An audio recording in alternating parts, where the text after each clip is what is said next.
نحمده ونصلي ونسلم على رسوله الكريم اما بعد فاعوذ بالله من الشيطان الرجيم بسم الله الرحمن الرحيم الصلاة والسلام عليك يا رسول الله وعلى آلك واصحابك يا حبيب الله۔ سامعین و ناظرین، آج کے اس عنوان میں، آج کے ہمارے درس میں زنا کی عادت سے بچنے کے آسان نسخے احادیث پاک کی روشنی میں آپ کے سامنے رکھے جائیں گے۔ اس بری عادت سے بچنے کے لیے حضور نبی کریم صلی اللہ تعالی علیہ وآلہ وسلم نے چند ارشادات ہمیں بتائے ہیں، چند اعمال ہمیں واضح طور پر بیان فرمائے ہیں۔ اگر وہ امت مسلمہ اپنا لے گی تو اس بری عادت سے انسان بچ سکتا ہے۔ حضرت عبداللہ بن مسعود رضی اللہ تعالی عنہ سے روایت ہے، رسول اللہ صلی اللہ علیہ وآلہ وسلم نے ارشاد فرمایا، اے جوانوں، تم میں جو کوئی نکاح کی استطاعت رکھتا ہے وہ نکاح کرے۔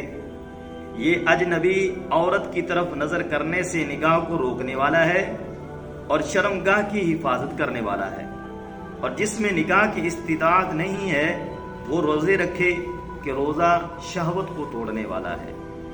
اس میں آقا علیہ الصلوۃ والسلام نے پہلا نسخہ جو ہمیں ارشاد فرمایا ہے وہ ہے کہ نوجوان کو اگر وہ طاقت رکھتا ہے تو وہ نکاح کر لے۔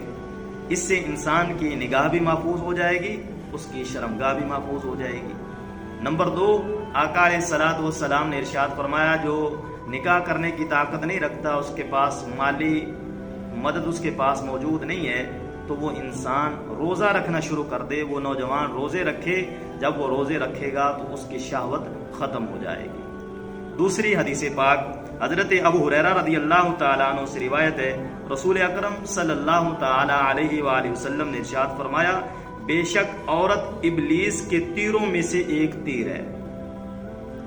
جس نے کسی حسن و جمال کی وجہ سے عورت کو دیکھا اور وہ اسے پسند آ گئی، پھر اس نے اللہ کی رضا حاصل کرنے کی خاطر اپنی نگاہوں کو اس سے ہٹا لیا، پھیر لیا، اللہ تعالیٰ اسے ایسی عبادت کی توفیق عطا فرمائے گا جس کی لذت اسے محسوس ہوگی۔ سبحان اللہ، کیا بات ہے کہ اللہ رب العزت کی خاطر انسان ایسے برے فعل سے اپنی نگاہ کی حفاظت کے لیے حسن و جمال والی عورت جو اس کو پسند آئی ہے، اپنی نگاہیں اس سے پھیر لیتا ہے، اللہ رب العزت اس بندے کو عبادت کی لذت اور چاشنی عطا فرمائے گا۔ نمبر 3، حضور صلی اللہ تعالی علیہ وآلہ وسلم کی روایت، حضرت ابو امامہ رضی اللہ تعالیٰ عنہ فرماتے ہیں، ایک نوجوان حضور کی بارگاہ میں حاضر ہوا، آ کر عرض کرتا ہے، آقا مجھے زنا کرنے کی اجازت دیجیے۔ صحابہ کرام رضوان اللہ تعالی علیہم اجمعین نے جب یہ بات سنی تو وہ اس کو مارنے کے لیے آگے بڑھے۔ سرکار نے فرمایا، بھائی ٹھہر جاؤ۔ آقا علیہ الصلوۃ والسلام نے فرمایا، اسے میرے قریب لاؤ۔ جب حضور کے پاس لایا گیا اس نوجوان کو، آقا علیہ الصلوۃ والسلام نے ارشاد فرمایا، بھائی بتاؤ تم کیا یہ پسند بات کرتے ہو کہ کوئی نوجوان تیری ماں کے ساتھ زنا کرے؟ تو نوجوان قسم اٹھا کے کہتا، اللہ کی قسم میں یہ پسند نہیں کرتا کہ کوئی میری ماں کے ساتھ یہ فعل کرے۔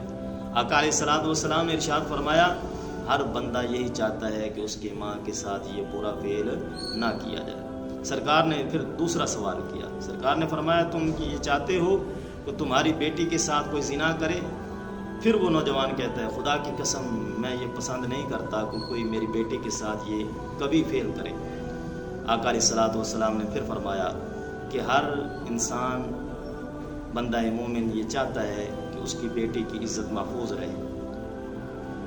نمبر 3، آقا علیہ الصلوۃ والسلام نے ارشاد فرمایا، تم یہ پسند کرتے ہو تمہاری بہن کے ساتھ کوئی زنا کرے؟ تو پھر وہ قسم اٹھا کے کہتا ہے، رب ذوالجلال کی قسم میں یہ پسند نہیں کرتا کہ کوئی میری بہن کے ساتھ زنا کرے۔ آقا نے فرمایا، ہر نوجوان، ہر آدمی یہی چاہتا ہے کہ اس کی بہن کی عزت محفوظ رہے، اس کی بہن کے ساتھ کوئی زنا نہ کرے۔ تو سرکار نے پھپھی اور خالہ کے بارے میں بھی ایسے ہی سوال کیا، تو اس نوجوان نے آگے سے قسم اٹھا کر ایسے ہی جواب دیا کہ میں یہ پسند نہیں کرتا۔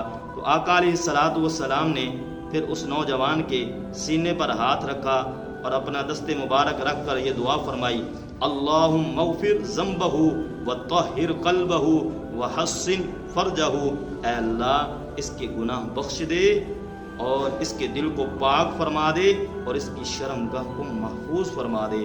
اس دعا کے بعد وہ نوجوان کبھی زنا کی طرف مائل نہ ہوا۔ دیکھیں میرے بھائی، آقا علیہ الصلوۃ والسلام نے کس پیارے انداز میں، کتنے حسین و جمیل الفاظ کے اندر اس نوجوان کی اصلاح فرمائی۔ آج امت مسلمہ کی اصلاح کی ضرورت ہے۔ اصلاح کرنے کے لیے ایسے الفاظوں کا چناؤ کیا جائے جس کے اندر اس کو شرمندگی اور ندامت نہ اٹھانی پڑے، بلکہ اسے اکیلے بٹھا کر سمجھایا جائے، اس نوجوان کی اصلاح کی جائے، تو وہ نوجوان اس برے کبھی فعل سے بچ سکتا ہے۔ تو یہ آقا علیہ الصلوۃ والسلام کی چند احادیث میں نے آپ کے سامنے رکھی ہیں۔ ان احادیث کے اندر بھی حضور نے ہمیں اس برے فعل سے، بری عادت سے بچنے کے آسان نسخے بتائے ہیں۔ اگر ان پر ہم عمل کر لیں گے تو میری امید ہے اللہ رب العزت کی ذات پر کہ رب ذوالجلال ہم سب کو آقا علیہ الصلوۃ والسلام کی اتباع کرتے ہوئے اس برے فعل سے ہم بچ سکتے ہیں۔ دعا ہے اللہ خالق کائنات ہم سب کو ان بری عادات سے، برے اعمال سے، برے افعال سے بچنے کی توفیق عطا